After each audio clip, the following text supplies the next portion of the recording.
Multiple targets ہیں جو کہ اب تک پاکستان اچیو کر چکا ہے، افراتفری کا عالم ہے، لوگ نقل مکانی کر رہے ہیں، ذخیرہ اندوزی کا ایک سلسلہ شروع ہو چکا ہے وہاں پر۔ دیکھیے جی، ظاہر ہے اب وہاں پر ذخیرہ اندوزی کے حوالے سے پہلے بھی خبریں آ رہی تھیں کہ ایک ایسا ماحول خود انڈیا میں بنا دیا گیا تھا کہ لوگ تیل جمع کرنے لگے تو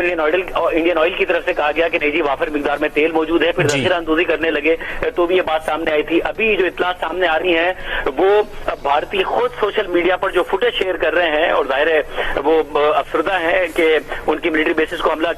کیا گیا ہے، وہ اس بات کی تصدیق کر رہی ہیں کہ پاکستان نے جو حملے کیے ہیں، جو میزائل مارے ہیں، وہ ان کی ملٹری انسٹالیشنز پر جا کر لگے ہیں۔ ابھی تک بھارتی میڈیا یا پھر بھارت کا سوشل میڈیا، کیونکہ بھارت میں تو پاکستان میں تو بھارت کا سوشل میڈیا کھلا ہوا ہے، انہوں نے ہمارا بند کیا ہوا ہے، وہ کوئی ایسی بات نہیں رپورٹ کرتا نظر آ رہا کہ جی پاکستان نے کوئی سویلین آبادی پر اور گھروں پر حملہ کر دیا ہو۔ جو فوٹیجز وہ دھواں نکلتی ہوئی لگا رہے ہیں، افسوس کا